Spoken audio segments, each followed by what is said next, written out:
All right. So Luis and Luis. Well, I say Luis and Fonzi, right? Because that makes it a lot easier for me to know who I'm talking to. If I call you both Luis, you won't know who I'm referring to. But I appreciate Somehow you we coming on. know. Yeah. Right. Somehow it's all mental with you guys. But I appreciate you coming on. And when this thing finally gets edited and out, people will know by then that you guys just recently recovered from COVID. So you've been off the podcast horse for a while. And I hope this didn't affect your memory, but we'll talk about your background. So let's go back to, where you guys grew up. Where are you from originally? Sounds like you're from Brooklyn. And you can share that with me. And then we'll get into all the stuff, how you started working with content, what your suggestions are. Let's go backwards. Yeah, definitely. Okay. It's funny how you mentioned Brooklyn. We actually have, if you're looking at the video on that side, there's like this massive Brooklyn Bridge, like that's canvas, funny. I guess. And that used to be our background. So people were like, oh my gosh, you guys are from New York. And we're like, is that New York? We had no idea what it, Really? what it was. It just came from it just came with the studio. So we're like, that's funny. It just looks cool. So you didn't know it was New York. No, we had no idea. So clearly we're not from there. We are both from Venezuela, from Caracas. So we've been here in the States for about 11 years now. Yeah. This is home, but that's where kind of life started, and dreams were started to being forged, I guess. Yeah, we grew up, again, like my brother said, in Venezuela. 18 years. We both left for college. My brother has some extra adventures here and there in Europe, on the other side of the world. But we grew up wanting to be soccer players. That's all we wanted to do. We wanted to be professional soccer in that part of the world. Soccer is like the big thing. Yeah, football, right? They call it football. Football, absolutely. But you'll be surprised. Out of all South American countries, Venezuela is probably the least soccer oriented, or football oriented, because baseball is the main sport. Yeah. Mm-hmm. But we grew up literally practicing every single day. Soccer was in our minds. So we came here to the States with the goal of, are we going to become soccer players, right? We came for college with soccer scholarships. Oh, you did? And you played soccer? You played soccer in college? Yeah, we played soccer in college. Where'd you go? So I went to a small school in Texas called Midwestern State University. And then I jump around to other schools. Yeah, I ended up in Jacksonville, Florida, at UNF, University of North Florida. So that was a fun experience there, for sure. Okay. And in 20, you didn't have to pay for it, which is even better. Exactly. Yeah. That was the advantage, I mean, soccer, sports in general, they're amazing. They connect you to a community, like-minded people. It was so easy to, even though we came from the other side of the world, just the fact that you were playing soccer, it was easy to meet people and get along, and it just made the whole move way easier, right? And you guys all spoke English at that point, right? Yeah, so debatable. Fonzi's English was definitely not very good looking. Mine either. But getting maybe a girlfriend that speaks English helps a lot in the first couple of years. Yeah, so a translator. We were very lucky that we went to a school back home that is labeled as bilingual, right? So you have a lot of English classes, and you come out of it being able to communicate, understanding everything. So that really helped big time. And, one of those adventures that Fonzi said, that was in Europe. I had the fortune to live with a couple of Australians. So I got the chance to practice my English for a full year. Well, that doesn't help your English. It's going to be all screwed up. No, I thought that was like perfect. And then I come here and I'm like, nobody can understand me. They're like, you're speaking Australian English, man. That's not real. Totally different. And my Australian friends and New Zealand friends are going to be pissed. So it's a good, much love.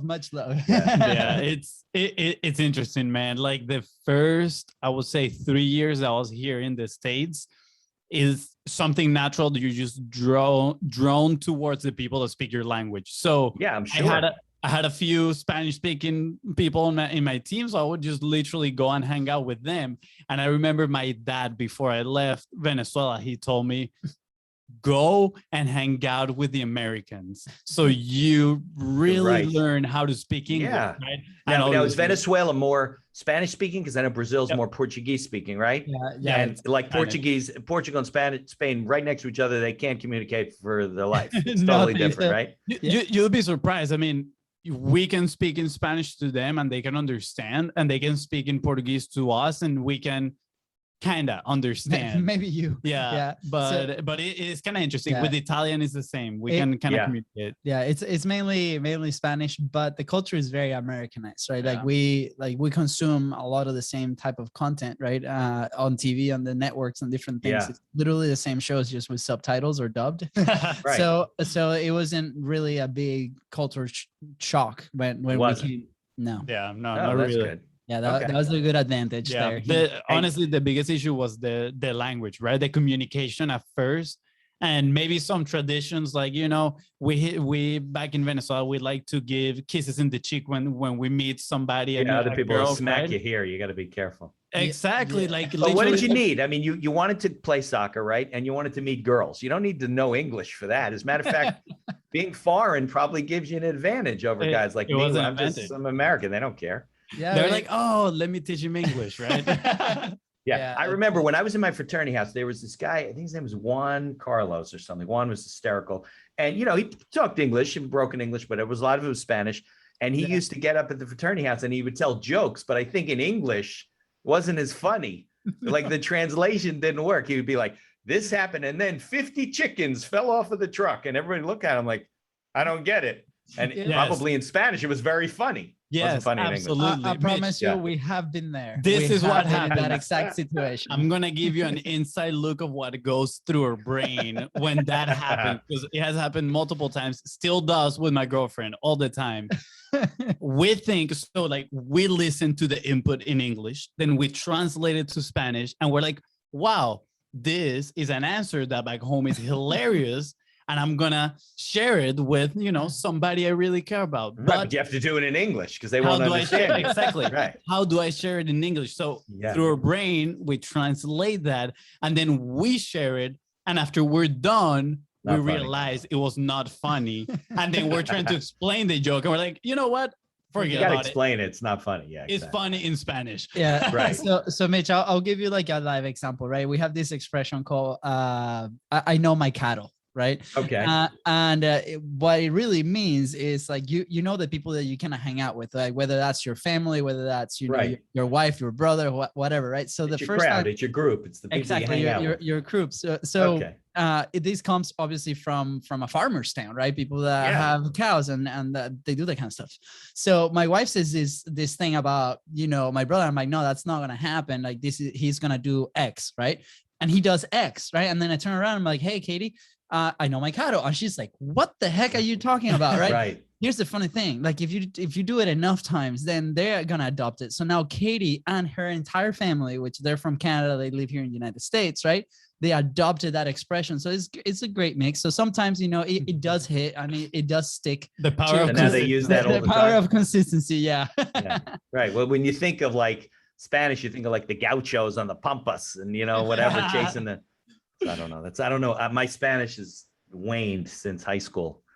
So then I could speak. We went to like, I don't know, somewhere in Mexico or South America. My father couldn't speak a word. I was talking to the taxi cabs, getting us wherever, and now I can't speak anything. Hey, you need some practice, Mitch. You know, we can do a podcast in Spanish. Let's do it. I got a friend who's, she does a podcast in Portuguese. And she sends me the episodes all the time. I have no idea what it is. But. You're like, oh, that was beautiful. That was awesome. Yeah, it was beautiful. I don't know what she's saying.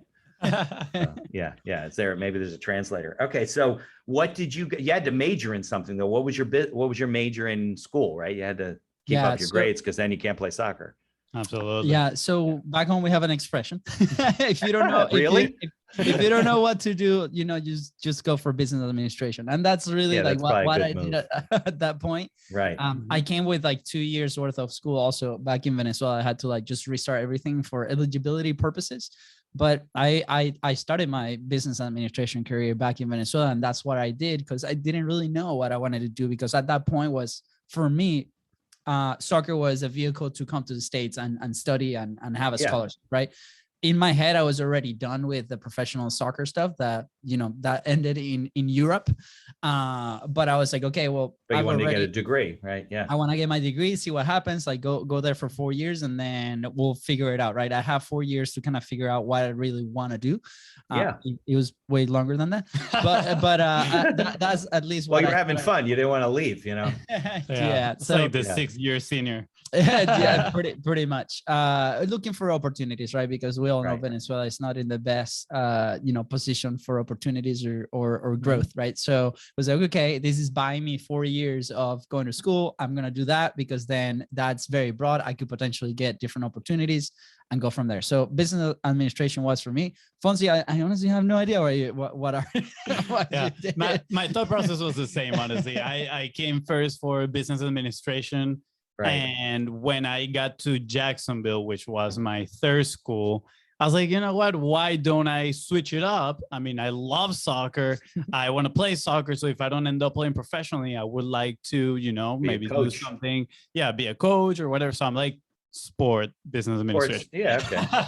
Sports administration. Yeah. So we don't do anything differently. We go to school. We don't know what we're going to do. You major in business or marketing. That's it. Maybe economics, but then you learn that economics doesn't apply to anything. So absolutely, we're all lost too. So. Yeah. And the funny thing is now, years later, I look back at it and I'm like, oh, I wish I would have taken advantage of trying to learn a skill. Right. So maybe go for graphic design or something more specialized that I could leverage. Right. But at that time in my mind, the only thing was literally soccer. I just want to play soccer and I want to see where that opportunity is going to be. So what did you get? A degree like in sports management or something like that? Yeah. So I got the degree in sport management and, I actually got an opportunity to almost play professionally here in the States. I did some tryouts. They picked me for their team, but at the end they didn't offer me a contract, right? And that's when the end of my career happened. And I had about 1.5 years left in school at that point. So I wasn't about to change full on the career, right? I was already. Doesn't matter. You get a degree, yeah. I mean, I could have, right? But in my mind, I was like, okay, I'm just want to get done with school and then what's next, right? And that's kind of like the beginning of the entrepreneurial journey for us. That's when I first started thinking on what am I going to do next? My brother already had a few years thinking on what is he going to do next. I'm trying things. I'm trying things. Yeah. But for me, that was that one moment that is like, okay, what was, I mean, Mitch, I remember the moment exactly. I came back. It was like 7 a.m. after practice. We practiced super early. And I was at my ex-girlfriend's house and I was eating cereal. And all of a sudden I'm like eating and I'm like, why is this cereal so salty? Then I realized it was just my tears, falling in the cereal. I thought you were going to say, oh, wait, these are potato chips. I was like, oh no, this is it. This is the end of the soccer dream, right? Like this was my last opportunity to make it professionally. And then I was like, what's next? Like, I've been working all my life for this, is to play professionally. Yeah, you got to pivot. What's next out there? Yeah. So yeah. Now you're Fonzi, you're younger than Luis. Luis, you're older because you said you went to school for like 18 years and you're already out of school at this point. So I figured you're a little bit older.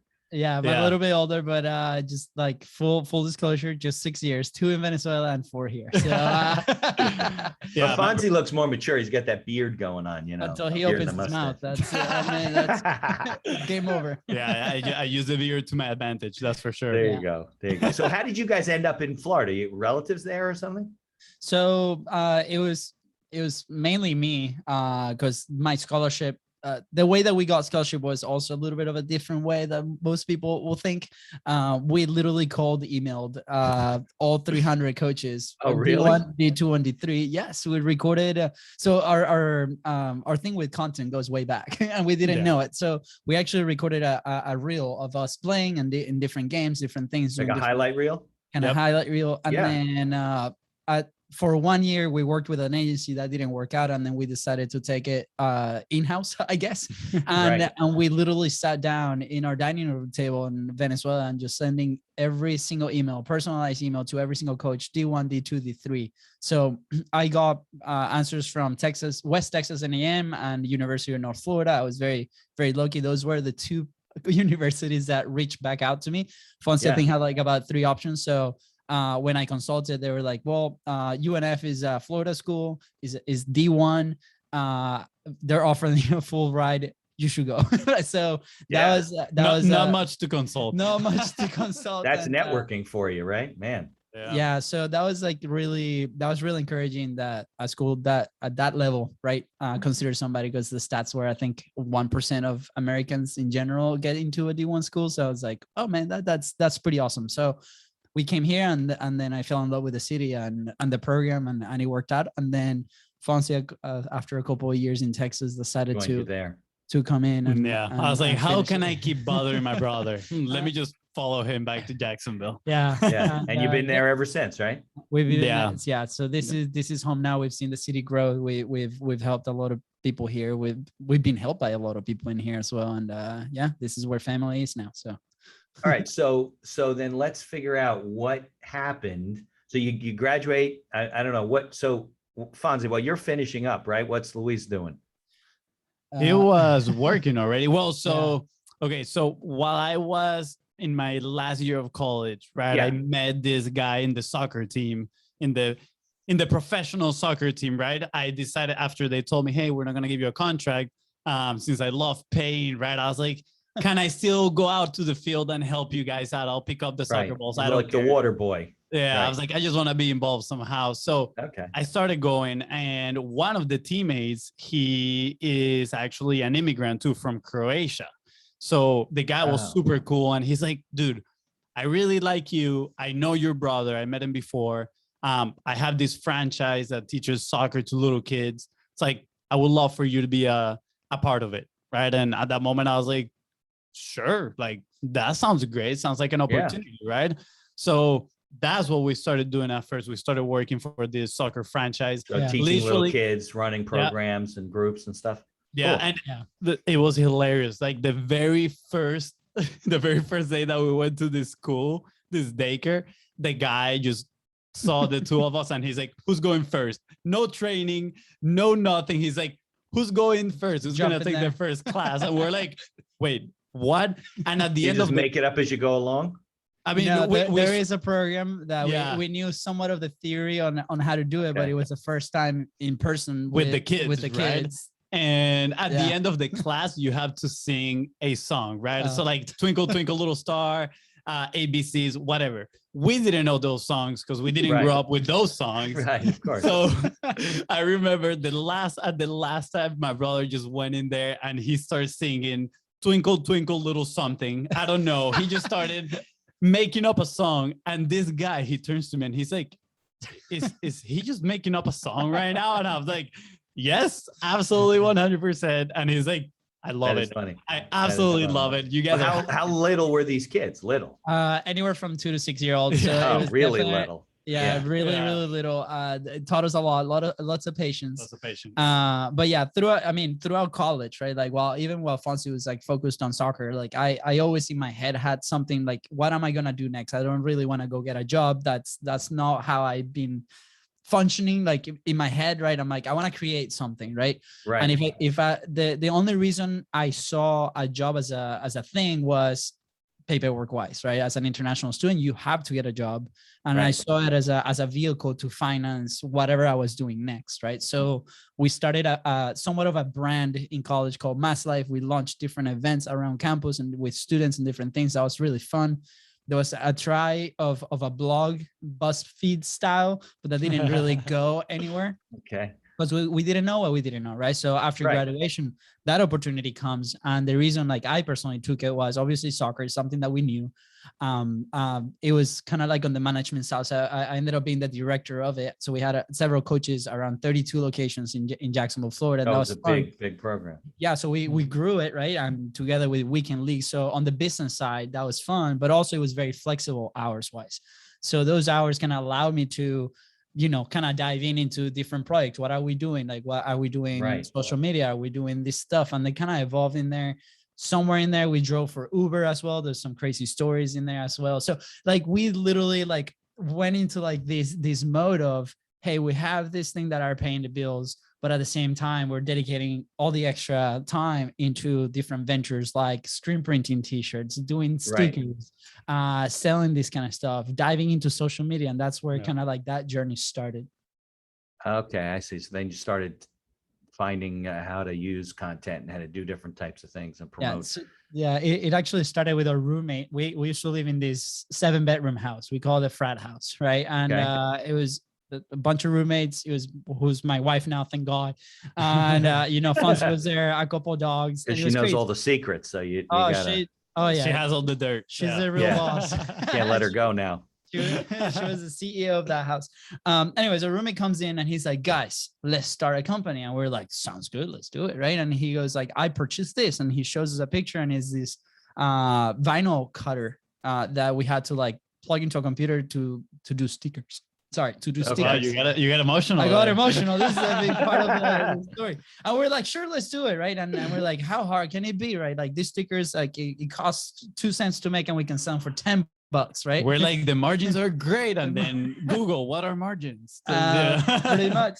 So we literally started like knocking on doors physically, like to local businesses, surf shops, and different things. And we sold a few, right? And then literally like a month later, we end up in Orlando in Surf Expo, it's called. Expo. So where big brands like Quicksilver, Rip Curl, like all these big brands go there to sell merchandise to all these surf shops, right? And we're like, we ended up there because we wanted to meet all these people so we can sell them the stickers that we were cutting. These are stickers for what? People put them on their surfboards? What?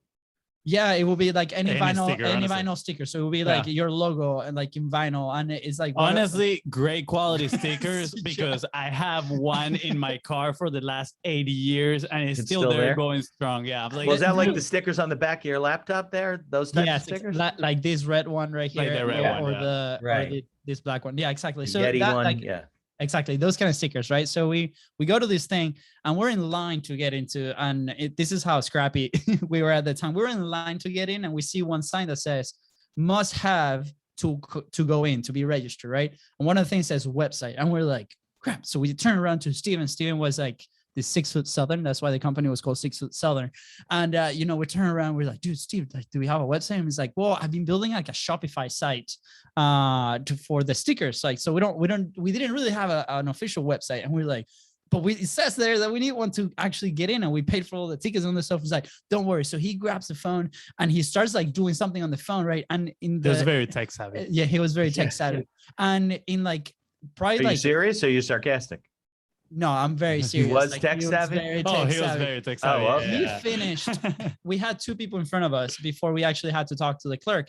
And he finished the website on his phone enough for them to be like, hey, where's your website? And we're like, here. And we show the phone, right? And the lady kind of scrolls down and clicks a couple of things and like, okay, sweet, validated and let us into the event. And we're like, whoo, we made it. And we're like, that was kind of crazy on how we used to do business back then, right? And we got in and we ended up falling in love with this screen printing machine, right? We saw it's like beautiful, classic. Right? I think we fell in love with the opportunity that having a screen printing machine. So when you say screen printing, what did it print? Like on shirts? T-shirts. So fun fact, great quality t-shirts as well. I know. I've had this shirt. This was the very last shirt that we printed, right? It says from the screen printing machine. From the screen printing machine, yeah. So obviously we see this thing. It was about $5,000. We didn't have $5,000, right? Like that was the time right out of college, not even a consideration, right? And then we get back home and we're like, well, we're all hyped about the event. We met a ton of people. We didn't sell anything, but it was no stickers. You didn't sell any stickers. No stickers. We kind of got blinded by. We ended up just walking and seeing what everybody had. It was our very first, I'll say, big scale event, and we were just in awe of everything, the logistics, the after party, the free Red Bull, so much. There you go. Yeah, it was awesome. So our roommate comes a week later and be like, guys, I applied for a credit. and we got the screen printing machine. So a truck is delivering the thing in our backyard in like 2 days. So we ended up getting this machine, and we're like now stuck with stickers and screen printing. And at the time, I already transitioned jobs into a fitness studio. So I used that, and the people, the members, and kind of like the community that had businesses, right? We started selling these t-shirts. So we ended up getting orders, 300 t-shirts, 200 t-shirts, right? The issue was for what? For like a particular store or a brand or something? Like brands, events, different things, right? So it was like a charity run, and you guys are bootlegging everything, bootstrapping everything. You got 14 businesses going on. So pretty much. So that starts, right? But the issue was like, it was us in a Florida garage, 90-degree weather, 80% humidity. Right. Hey, Hawaiian Tropic started out of a garage, or maybe the guy's trunk. I don't remember, but yeah. Yeah. So Google started out of a garage. A lot of things started like, I'm sure it wasn't a Florida garage with that heat and that humidity, but it was, we ended up getting this event to dry the shirts, because we had all these like shirts hang up all around the house, the 7-bedroom house. We had because how could it dry if it's so hot in the garage, right? Exactly. So it was quite an adventure. Not to mention that, but also we decided to be, good to the environment, and we decided to purchase this water-based ink that wouldn't, again, hurt the environment. And you couldn't have so much humidity, or it couldn't be so hot in the room where you were using it, or it would dry in seconds. I'm not kidding. Like, oh my God, you would have this shirt, you would screen print it and then move on to the next one, and the paint was already dry, and you're like on the screen. So that means that you had to reset the entire process. But so we didn't fall in love with the process, and we didn't know what we didn't know, right? So around that time, we were like, okay, how can we well, do we need to hire somebody? Like, do we need to move this thing to like a warehouse? We didn't have enough capital for a warehouse. Like, it was just a very painful experience at the time, because we didn't know what we didn't know. Even though we were selling, we were resisting the sale. We were resisting going out and selling, because we didn't want to do the thing, right? Yeah. I mean, we would spend till 2-3 a.m. in the morning just screen printing at times, and it was just exhausting. Yeah. So in that process of, okay, how can we build this online business, as far as like, let's do our own brand with the machine and put it online, we started learning a lot about social media and marketing and direct response and all these things, right? So it got to a time where we're like, enough of this. We ended up selling the machine. Like, that hurt a little bit the relationship with our roommate. We're good now, by the way, after a couple of years. But we decided to like just part ways, right? And dedicate it entirely into the online world. And that's when the online bootlegging and hustling kind of started. What was that? Like, maybe that's 4 years ago, 5 years ago. It's been a couple of years now since then. But so was that an e-commerce store now? You're selling online? So when we did the screen printing, right, we were screen printing for other people, and we created a brand called 6 Foot Southern, right? So that was that was the initial of that online shop. But whenever we decided to like, that's it, enough, like we're not doing any of this. We parted ways with the whole e-commerce industry. we went into social media marketing, and we decided to build an agency. That's why we decided to do social media marketing for other small businesses. Yeah. So our first thought was restaurants. Wow, there's so much opportunity with restaurants. Look at that. They don't have cool pictures. Let me tell you, it was exhausting too. It's very challenging for restaurants to prove a positive ROI, right? How are you going to track every single order? Then we were like, yeah, sure, we'll have pictures for your social media. We didn't know how to take pictures. So then, Google University started stacking up on all these skills. How do I take pictures, right? And we started with our phones, and eventually we got a camera. Eventually we're like, well, what if we offer them videos? But we don't know how to make videos. How do I edit videos? And we started, and eventually I feel like we started stacking skills, right? While we were trying to build a social media marketing agency. And that allowed us to go ahead and look for other type of clients besides restaurants, right? Because that was a very, honestly, difficult relationship that we weren't being paid enough. If I'm being honest, they were paying us $500 a month. And I'm not kidding, like week 1, after we closed that deal, first, when we closed the deal, I was super excited. I was like, wow, $500 a month. I can't even believe it. That's so much. 1 week in, I was like, this is not enough for the amount of work that we're not even doing. Close. So we transitioned. We started looking for more clients that had higher ticket, services. Yeah, going to pay you for more services. So let me ask you the tough question though, right? Yeah. You're both from Venezuela. You're not from the United States. So you got your degree. You came out of school. You spent your time in T-shirts and stickers, which, by the way, on our last Pod Max, you had your sticker there. I see it on the back of your laptop. And I was like, oh shit, the BizBros have stickers. I gotta go get stickers. So I'm like Googling stuff. And now I don't know where they are, but I have like a shitload of stickers. I don't know what to do with now because I found it online. They're like long. They match the logo in the corner of the screen there. Yes. So but I gave a ton to my son. He's taking it back to school, so he's going to stick it everywhere. Laptops and tables and bars and guerrilla marketing. Love it. Right, exactly, all over the place. So you guys definitely put a fire under me. So here you are, right? You're like, okay, this whole T-shirt thing's not working. We're dying in the garage. Let's go into social media marketing. We have no clients. We have no experience, right? And there's a lot of people like that, right? There's a lot of like small business owners. They're like, this is what I want to do. And they're like, well, how the hell am I going to do it? I don't have any clients. I don't know what to tell them. So what did you do? What did you do first? What did you say? Okay, how are we getting our first client? You said restaurants. What a brilliant idea. Yeah. So the idea with the restaurants came out of a course that we bought, right? Like that. And that was the initial thing. We put scores, I think was like $1,000. Like we put it on a credit card, first credit card out of college. To take a social media marketing course. Social media marketing agency kind of deal. And I remember like I probably saw like 20% of the initial videos, and that lighted the initial fire to go out and start asking for these opportunities, right? I personally think we'd never finish the course. That was never like finished. Exactly. Yeah. So and what happened was this started to happen naturally, right? We will go into this cold visiting these locations and we'll ask, hey, what do you need, right? Like what are you struggling with? What are your struggles? And in part of that lesson is we're learning from the audience, right? We're listening to our audience. Yeah, that's what you should do, right? And then we will grab that and be like, sounds good. Like we can help here, right? And then we will provide that solution, which in that case was those pictures, those videos, right? Now there was a trial period where we needed to test like the pricing, the type of client. And that's where we started diving into more self-education. We consume a lot of books. We consume a lot of content. We consume a lot of like education on that sense to grab that information and start applying it into it, right? So I think one of the things that really helped us was we have this term called table face, right? Like, and table face is you go and you ask for really what you want to do. It's one of those Spanish terms. When you it's like believing in yourself, right? It's like pretty much acting, faking it till you make it type of thing, right? Kind of. But here's the interesting part, right? Like maybe at first, right? But when the deal is done, we have to deliver. We have to fulfill on that promise, whatever that was, obviously. Right? So we had an incredible client. Shout out to Sammy, like with a company, Dietitians of Palm Valley, that gave us a big shot at different things. We did email marketing, we did a campaign.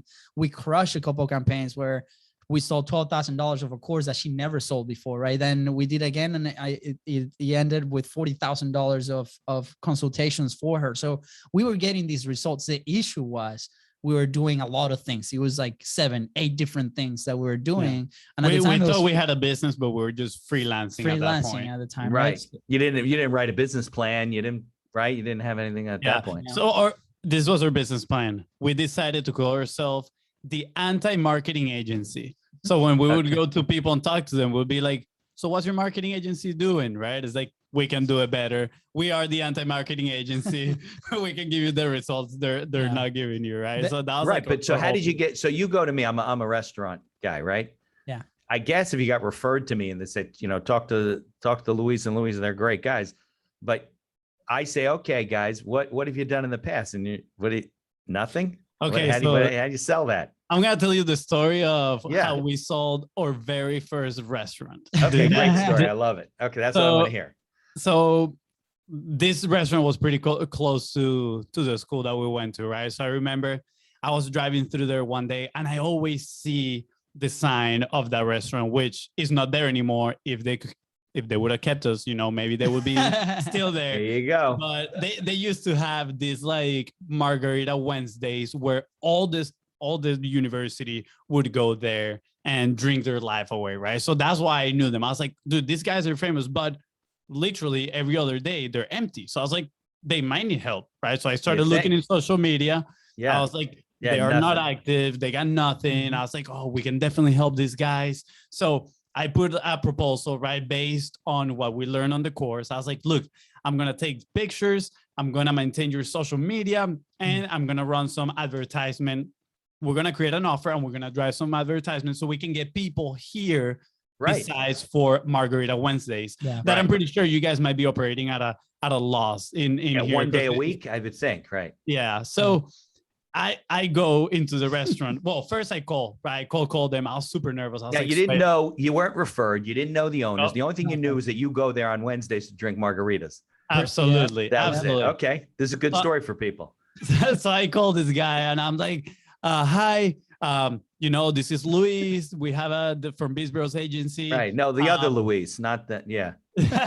and this guy, he's like super serious. And he's like, okay, cool. See you Wednesday. Bye. And I was like, I got a meeting. I was like, I can't believe it. I got a meeting. So I called my brother. I'm like, dude, we got this restaurant. I call them. We set up a meeting. So then when the meeting comes, I dress up. Like, first of all, how you see me is how I live my day-to-day t-shirt and a hat, unless I have a nice haircut. Then I'm like, all right, let me show my haircut. But at that point, I was like, I got to dress to impress. You hear it everywhere. I was like, you got to dress. Yeah, especially you're young. You don't want to think you're a kid in t-shirts. Exactly, right? I don't want to show up in there looking like a 21-year-old. And this guy's like, this guy has no value. At least I had to put on a tie. So that's what I did, right? I suit up to go to this restaurant, and I'm telling you, it's not the fanciest of restaurants.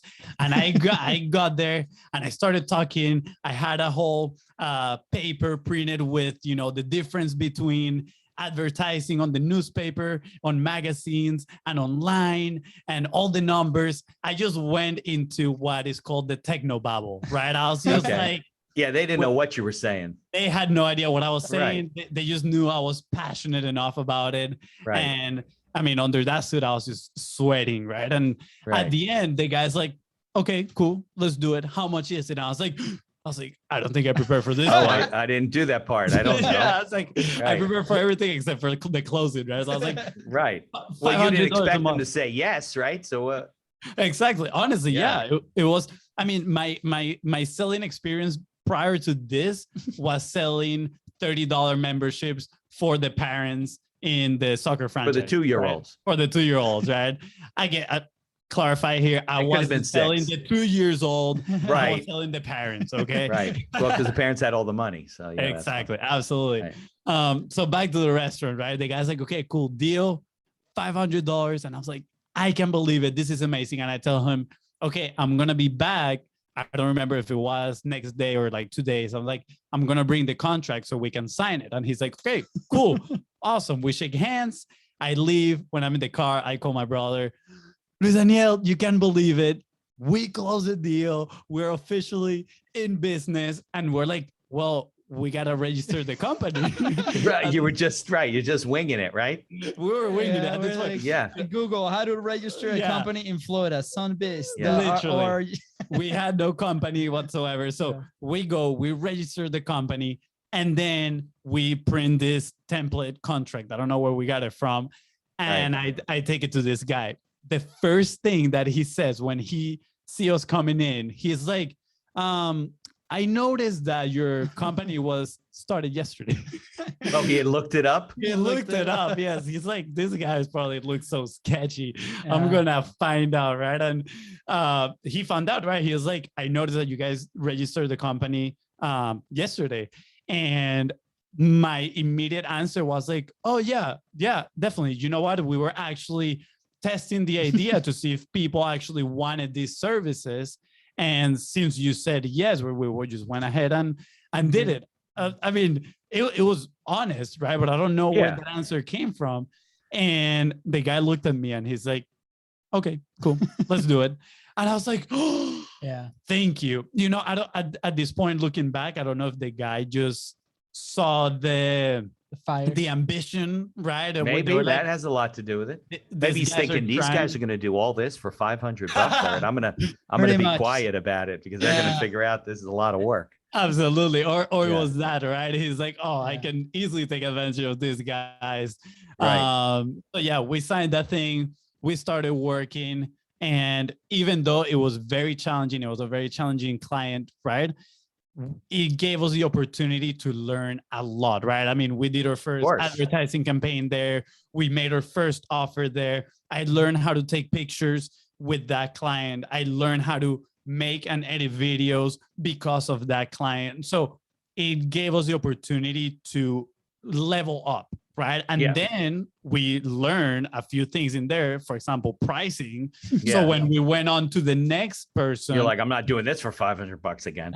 Exactly. And we offer something totally, I will say, way better, in my opinion, right? A little bit biased here, but we also told them it's going to be $2,000 a month, right? Like, that's going to be the price. And the guy said yes. And we look at each other and we're like, wow, we should have said more. Yeah, right. That's what I was thinking. Oh shit, he said yes to 25. He should be negotiating. We should start at 5,000. Yeah. So that's the story on our very first client. It was awesome, honestly. But you got to get started somehow, right? So sometimes you don't have the clients, you don't have the experience. So how do you get the experience? You just got to do it, right? Knock on doors until somebody says, you vomit all over somebody. And they're like, I don't even know what these guys are talking about. Okay, we'll do it. He knew he had no social media anyway. Now, you obviously improved the restaurant, right? But then eventually you stopped working with him and now he's not in business anymore. Yeah. So, I mean, we drove there, when was it, like 2 weeks ago, and they were not there anymore. They used to be. But COVID, right? Maybe one of the COVID victims. Who knows? Victims. But yeah, I mean, we moved to a very far side of town after that, and then we didn't drive that much through there. Yeah, but part of it was too, like I was mentioning, right? Like, friction was happening because the client kept asking for different things that were not stipulated in the first scope. Right, so you couldn't charge him for it, right? So we're like, that we cannot do that because this is what, and that's the whole learning experience, right? At some degree, like if we're starting a new product, a new service, a new thing, there's gonna be a lot of feedback, right? And we took those lessons and we use it now with the things that we do. And we're very specific with number one, the product that we sell and the service that we sell. And number two, with what is the scope? What is the thing? What are the responsibilities of each team member, us, the client, right? So those are things that we learn along the way through execution. So it was definitely a fun initial 4 years of, technically official BizBros. And then, different opportunities started coming up because the results were happening, right? So referrals is a thing. And we're like, hey, how can we systematize referrals? How can we create these conversations? How can we do that? How can we do this? And then fast forward a few years when COVID hit right here in Jacksonville, that all local businesses closed. Yeah. We were like, crap, what do we do now? We lost about 80% of our clientele because they had to. They were shut down. Right? I was the same way. All my business clients were closed. I'm a business attorney. I work with small business owners. They were all shut down. So we're like, what now, right? And we had at the time we invested. That was around the time that we invested in our first mastermind, like high level mastermind, and our coaches and the people in the community were like, you guys need to publish, you guys need to be out there, you guys do all this for other clients, but you guys don't do it for yourselves, right? And we had a very painful experience pitching the service like to local businesses where they were like, well, like, I don't believe you because where's your stuff? Like, where's your content? What have you done? What are you doing? Right. Exactly. So now I would have answered in a very different way, but at the time it really hurt. It was a gut punch, right? And that was around the time that we decided in March last year, we're starting the show. And that's how the podcast started, the Content is Profit podcast, where we interview different people on how they're doing with the content in their business. We talk entrepreneurship mindset. And what happened was wonderful because it created this massive door of opportunities with other incredible entrepreneurs, right? Yeah. That needed our service. We met, right? Exactly. Mm-hmm. And different communities and different people around the country that now we can have these incredible conversations, learn a ton, show the audience what we do. And even the connections that we have on a one-on-one person created opportunities like strategic partnerships and different things. So we were like, this is it. And then since that moment, that has been the single focus on the show and the different things that we do. So we all ought to publishing, but obviously, that came because of the lessons of executing and going through the motions. Right. It's funny. We have similar journeys because in the middle of, what is it now? 2021. So in the middle of 2019, I had, 5 or 6 partners, and we had space and the whole law firm. And I decided to just pull the ripcord and go up back on my own. And I took the podcast with me. And some other things. I was doing it. They weren't really interested in it, but it was just, once a month. I was kind of toying with it. But then when COVID hit and I was closed like you guys, I was like, well, I don't want people to think I died during this time. So I'm just going to, and I was connected with people everywhere. That's how I met. I met this guy, Kieran. I don't know if you know Kieran Lenahan. He goes to PodMax. So he introduced me to Josh and Eric, and I met them, went to PodMax, and I was just interviewing, I don't know, 20 people a week. It was crazy. That's how I started going to 2 episodes a week, because I couldn't interview you and say, guys, your episode's going to come out in September of 2023, you know? Like, what? Yeah. So, but I noticed, and I had a conversation with Isar, you know, Isar, E-Tribe, right? Isar is a great guy. And he had said to me, Mitch, if you just keep putting out content, you just keep doing quality stuff, good conversations, but you have to be consistent about it. You know, you don't stop. You can't just like put out something and say, well, I posted on LinkedIn. I didn't get anything from it. Really? How many times did you post? 3. You posted 3 times and you gave it. So it took like a good 12 months, 18 months where I get to the point where people have seen so many episodes. I got 170 now, and there's so much content out there, and it's all over the internet. My SEO is not even good. I'm fixing all that stuff now. It really is. Content, it really is the long game, you know? It really is. And people don't get that. You guys obviously do. So Mitch, I just want to say thank you for being one of those creators, right? Because like in this year, it's incredible. And you understand it. You understand this consistency. It's a long-term play, and it has to be enjoyable for you. I'm assuming you enjoy creating this type of content. Oh, there's no, I've told people, don't do a podcast because you think it's going to bring you business. You're going to hate it. If you like to blog and write, do a blog. If you want to do videos, do video. If you want a podcast, great. But if you don't, you're, like you said, it's going to be painful unless you really enjoy it.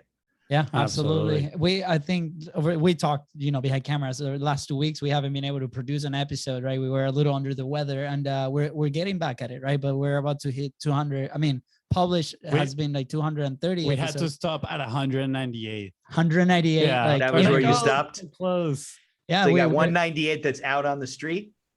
Yeah, there's a few more unofficial episodes, but like official interviews, like 198, right? And hopefully we're starting back on Monday. By the way, Mitch, you're obviously invited into the show, so hopefully we'll have you. Oh, I'll come by. Absolutely. Now, you guys are always co-hosts, or you've ever done it separately? Always co-host. Fonzi has been out of the studio for a couple of the episodes where his energy is not the highest, but it's all good. It is different when I'm away on vacation or somewhere. And but you still pipe in. Yeah, I still gotta get in there. You know, you gotta love the conversations, but. Yeah, there's something with doing it in here, being in the same room, the energy, right? And it's having the sounds as well, right? We have a soundboard here where we can put some fun elements. Fun story about that, right? We were in the mastermind. This is before we even started the show. It was a live event. We flew to Boise, Idaho, right? We're from Florida. We're in there, and we're like this room full of entrepreneurs, right? And we get the chance to ask a question, right? To who became, where was that the mastermind already? Wait, this was a mastermind. You weren't doing the podcast like remotely. No. We were not publishing at the time. We were trying to figure out like, what was the service that we're actually going to do? Like the one thing, right? Not the 8 different options that we were freelancing, right? The one thing so we could scale. This was the mastermind. This was the mastermind. Exactly. So it's about 70 entrepreneurs, high level entrepreneurs in there, right? Like I think we were probably the ones with least experience that kind of dove into this thing without having the money, right? We had to figure, that was another crazy story, but we're in this thing and we're on the mic and we're like, hey, you say, like, to our coach, right? At the time, you say that you have to publish. That this is a requirement now for every single business, right? We had to become a media company that sells something that helps with that service, right? Yeah. So it's 2 of us. What do you recommend? Like, how do we figure this publishing thing out? Is it just one of us? Who becomes the attractive who becomes that attractive character, right? And our coach at the time was like, his experience was with one attractive character, one person, right? And consistency. Here, right? I'm gonna make a little parenthesis for those listening. The attractive. There are 2 of you. Is a term. There's 2 of us, first of all. Yeah, if you haven't noticed in the whole episode. But the attractive character is a term that I heard it first from Russell Brunson on ClickFunnels, right? Right. And he's talking that attractive character becomes the image, becomes relatable for people, and that creates trust in the environment for people to buy and become clients, right? Exactly. Make a purchasing decision. So So we're like, okay, how do we figure this one out? Because it's two of us, right? And we tend to be a little extroverted in front of a camera. We're okay. Maybe me, I'm a little bit more than Fonzi. No. So we're like, how to figure this out? And the guy his advice was, you guys have to pick one. Like I would recommend like pick one, and then that is the person who's gonna produce it. And so we're like, when this thing, exploded, we're like, screw that. We're not listening to our coach. That was probably the one thing. We were paying 25 grand for that mastermind. Right? We're not listening to it. That was the one thing that we said like no to, right? And it couldn't be better. So he was suggesting that like you should be on the mic, Luis, and Fonzi, you should be behind the camera. Is that what he was kind of suggesting? He said one. That doesn't work. Then you're not BizBros, then you just biz. Yeah. Exactly. Exactly. So what happened was something beautiful, right? Because obviously we listened to the publishing side of thing and we listened to the consistency side of thing. But at the same time, we're like, okay, we need to make this enjoyable to be able to produce it every single day. And you're keeping me accountable and I'm keeping you accountable, because sometimes we feel like we don't want to do it, right? And there's been those days where I don't have that. Friday mornings, I usually do my podcast on Fridays. I'm like, oh, another day. And I got to get going for my 10 o'clock. I do it 10 o'clock and then now 3:30. I got to get myself up. I got nobody to do it. I smack myself in the face. I wake up and some days, you ever do an interview with somebody in the middle of the interview, you're thinking, how in the world am I going to get through 50 minutes with this person? You're like, today we're doing I got to make interview. this so boring. I got to make this interesting. I mean, it was easy to get it for you guys because I know you're high energy, you're excited to talk to you and all this kind of stuff. But sometimes I get these people that are referred to me or publicists send them to me. And in the middle, I'm like, I'm never going to get through this interview. It's hard. You guys got each other. So it's nice. So that has helped. Another element that we included there that helps, Mitch, that it might, help you as well if you want to take this route is Red Bull. We always are. We're always caffeinated.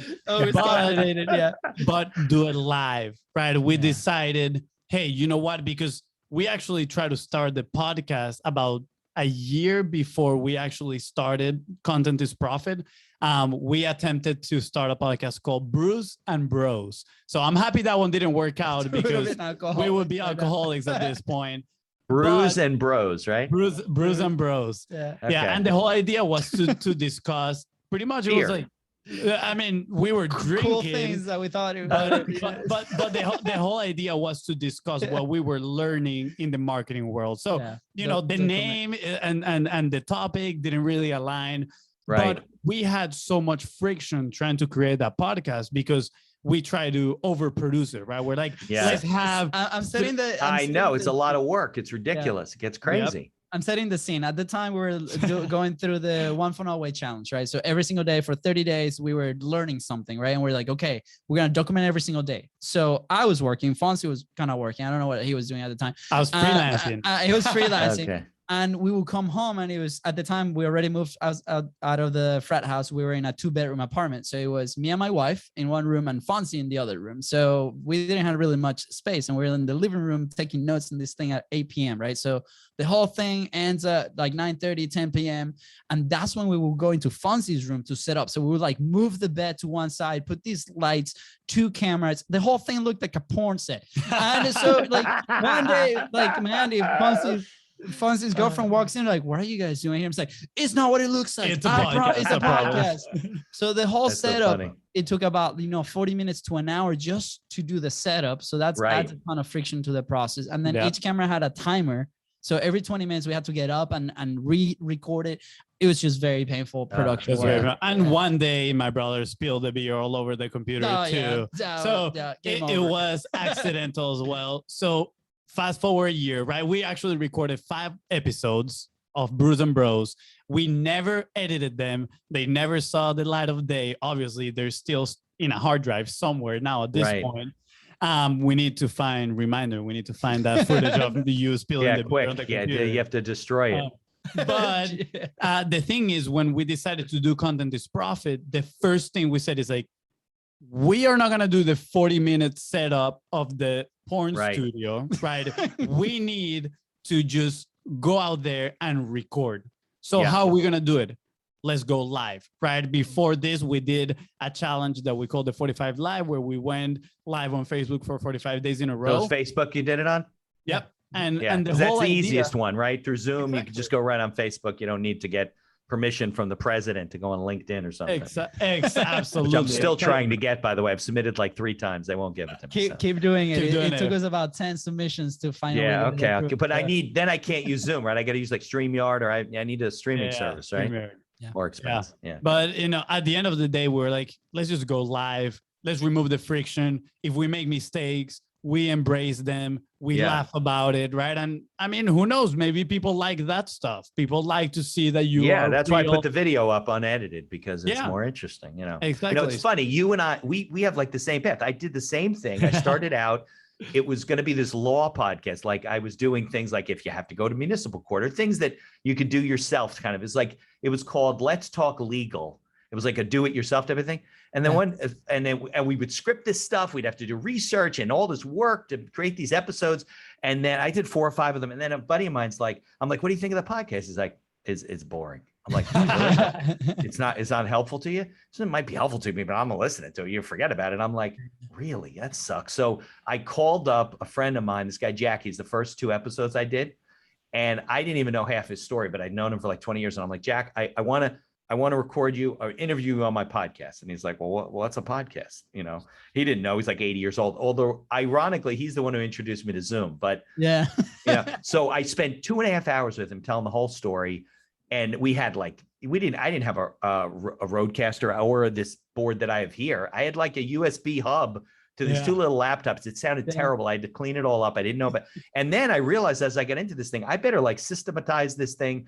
The episodes will be a certain way. The videos will go up, because if not, you totally run out of juice. You just fall apart. And that's where there's a lot of podcasts that don't go as many episodes as you and I have done. They go 8, 10 episodes, they drop off. Absolutely. So there's good advice for people. If they want to go into content, whatever it is, you better set it up so you can make it, you can run the marathon, and you don't just like run out of shit to say. That's what's going to happen. Yeah. I love it. Remove the friction and systematize. Yeah, that's a good term. Remove the friction. Yep. Yeah, we consume a lot of YouTube. Is that a Venezuelan term? Remove the friction? No, that's that's definitely from Content is Profit for sure. That's funny. There's a hashtag that goes with it, smooth operator. There you go. That's his own hashtag. Nobody uses that hashtag. Nobody.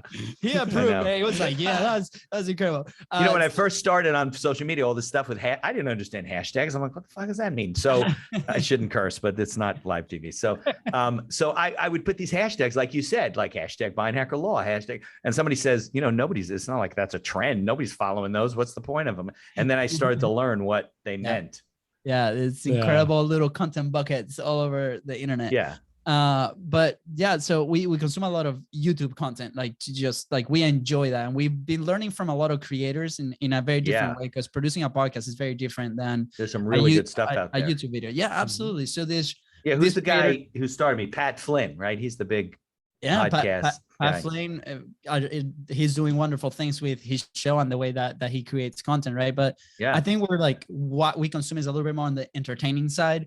But here's something how it relates, right? Like there's this creator called Logan Paul. Like he's the one that fought. Logan Paul, right? He's started in Vine way back in the day doing like 1-minute videos, and it has evolved into a bunch of followers, right? And he just moved from California to Puerto Rico, right?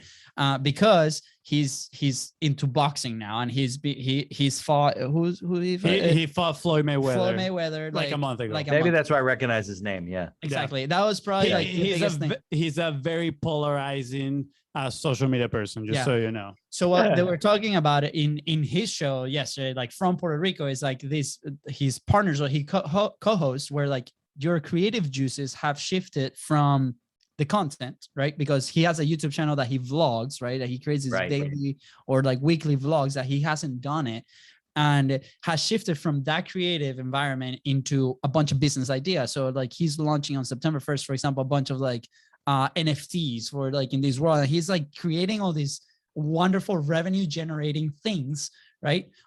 Instead of the content side of things. And it's like, one of the biggest things was I changed the environment where I was in to be able to do this, right? So for the creators or the podcasters, what we talked about is that environment. And that he co-hosts is still in California, right? And the guy's like for a creator like me that needs to grab that traction, I need to be in that environment where the creators are, because they rely on collaboration so much, right? And posting, like feeding off of each other. Exactly. And creating content for one channel and then for the other one with the same creator, so they attract audiences, right? So for us, for example, podcasting wise, we're in a very good advantage because we can really connect with anybody, right? Anywhere in the world, right? Yeah. So, I've had people on from all around the world. I know. Getting emotional. But all these friends that we have around the world. I know. But I thought it was really curious because it's like, okay, where do you put that energy, right? So us as, let's say, as business owners, like you with your practice, right? Us with the service and content momentum, right? Where is the energy going to go? Is it going to go to operations and the systems and in place, or the show, right? So we got to remove the friction either for both of them to be able to do this. So how do we do that? We build the systems like in the business side of things to be able to support it. So we're very lucky, like during last year was our biggest growth year, and we were able to hire 6, 7, 8 people to work with us, right? So that's creating those systems, removing the friction operationally, so we could dive into the show 3 times a week, because that's how we produce it, and live, right? And then how do we keep consistent there? We build those systems, we remove the friction so we can execute. So that's something that is very, I feel like every business owners that want to dive into content and creation, that's something that has to happen. Is like, we got to keep our business systems under control, right? So they don't require our attention and our energy, right?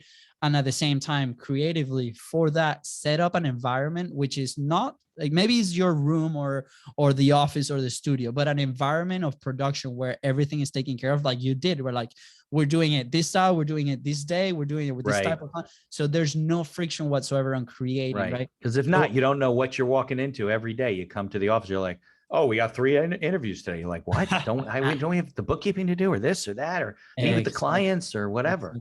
Now, you guys produce content for people, for certain businesses, you're actually writing, you have people writing the content for them? So no, we're like a little bit ahead of that. We're on the post-production side. We're on the post-production side. So whenever like somebody, let's say they already create their main piece of content, let's say this show, for example, right? Okay, let's say they just record the show and they have 1 file and that's it, nothing. 1 file, that's it, right? And then they want to leverage their time, as in, I want to be present literally in every single social media channel from that piece of video, for example, right? Then our team comes in and creates those assets for whatever output. So you're doing headliners, you're chopping it up, you're taking excerpts, you're posting it.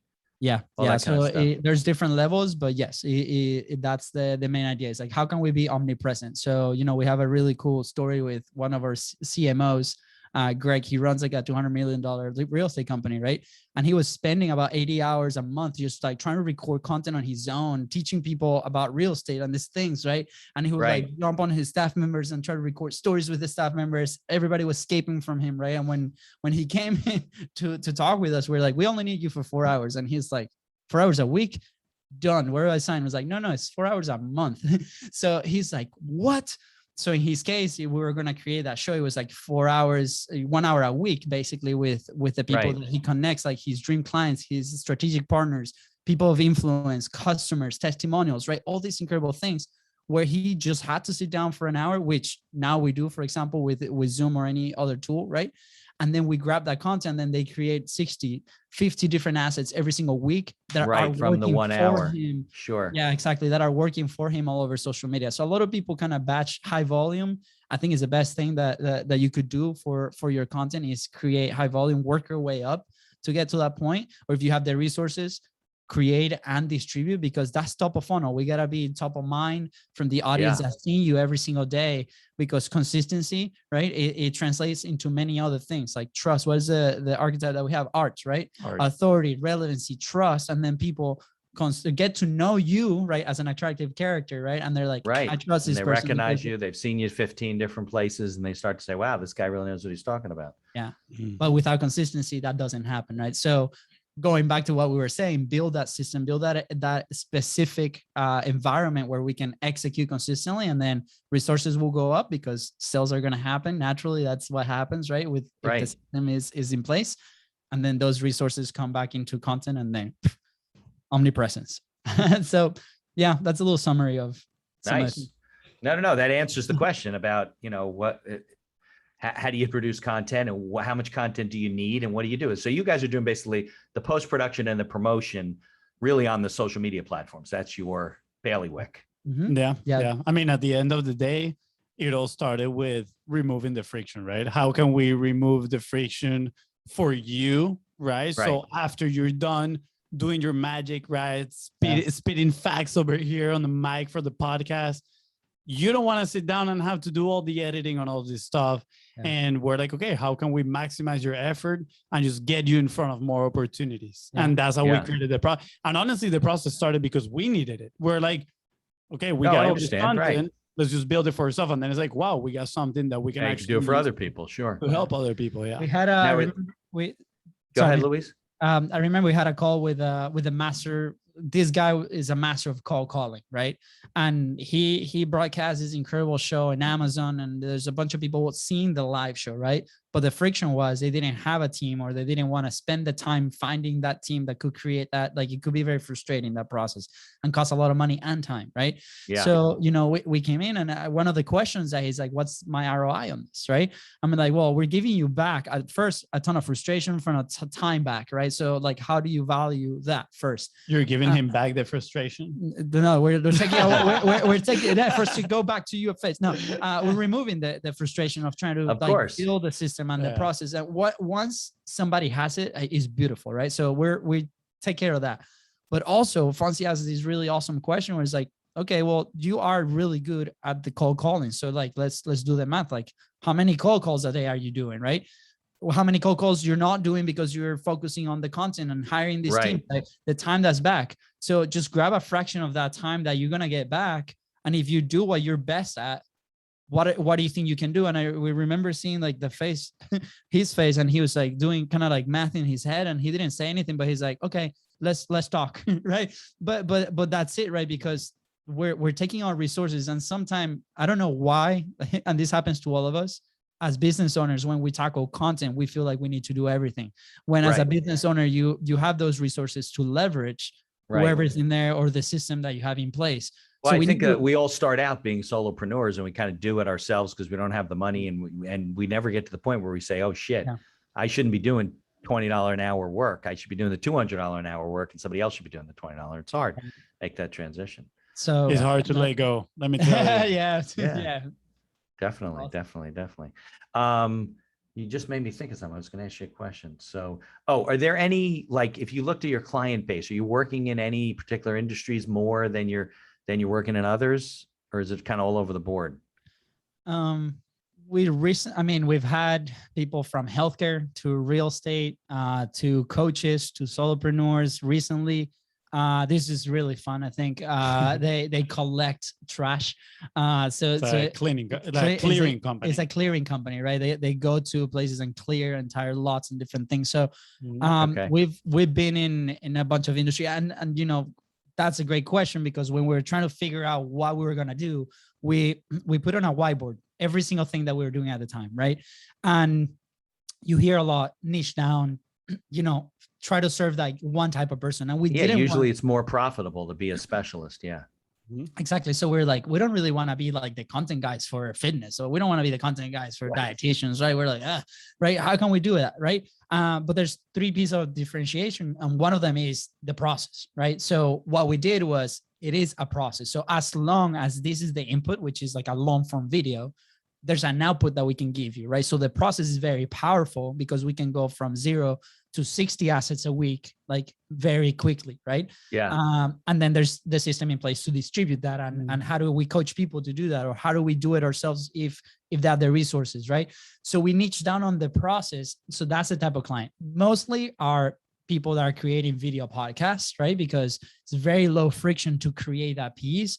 And normally the type of businesses that have that ability to create a podcast or be consistent with a podcast or a conversation is because their systems on the back end, if they're selling something, are strong enough to support that, right? So that's another quality. That's another thing that we're looking for.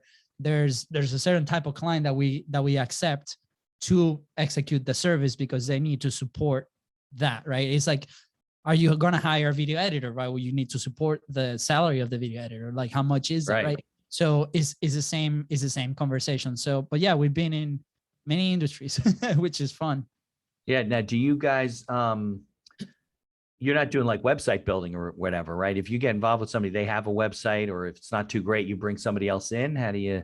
So we've been able to build an incredible network, not only from the show, but referrals and people that we work with in different projects in the past. So we're happy to refer to that person and make an introduction. We've made introduction in the SEO world, the website world as well, and different things, email marketing campaigns, different things, right? Different elements that feed the marketing beast. One of the things that we kind of silently released over the last month or so was we weren't producing the podcast audio. So that's a piece now that we can take care of. Oh, you were just doing the video? We used to just do the video, right? Like just the production of that. So there's different add-ons that we can do there, but podcast production, audio production, all that, show notes, that's another piece that we can, like a Lego piece you can put into the service. Then we also build a website for the show, right? So that's where all your episodes are going to be compiled there, SEO, the notes, players. So it's very simple to where you have it in your own platform on top of also distributing that podcast somewhere else. So there's different pieces that is very customizable, where if I only need this one production piece, we can. If we need the production piece plus ads, plus distribution, plus the website, we can do that as well. So it has evolved. So you do a lot of content production for people, but a big focus of it is podcasting, video podcasting or audio podcasting. Right? So long form content, yes. Yeah, long form. And now I think I saw the stat actually yesterday. I think it is like 50% of podcasters now are actually doing video as well as just the audio, right? So right. That is the perfect long form content right there, because how many, we call them golden boulders instead of golden nuggets. Golden boulders, way bigger, way more powerful. How many of those do they share in one episode, right? You can use so much of that information to again share it and leverage that around the internet. Yeah. Well, guys, I'm sure we could talk all afternoon, but I appreciate coming on. Definitely take you up on it. Come on to your podcast. We'll talk about whatever you want to talk about. Law for small business owners, what they need to do, all that boring stuff, and we can talk about some fun stuff too. But I can't thank you enough for taking the time for me, especially finding out that you just got over COVID. Yes. Thank you, Mitch. This makes us so happy, Mitch. I'm not gonna lie, I was so depressed and deprived because we weren't creating, we were having these conversations, and that was the main reason. You feel better now? Absolutely, 100%. I feel re-energized. On Tuesday we had this conversation where we're okay, we're looking at the end of the week and next week. Right. And Fonzi asked me hey, what are we going to be doing Friday? Right. Because we had this show, and then we might have to record just a little piece for our show to explain why we were kind of MIA for 2 weeks. Like a welcome back type of thing. Yeah. Welcome back type of thing. So we made the decision. We're let's leave the interviews or anything content related that's there, because that's literally the gas that fuels. This is why we do it 3 times a week, right? We've conditioned our bodies and our minds to be able to have these incredible conversations and connections. So thank you for welcoming us back into the content world. I appreciate it. Thanks, guys.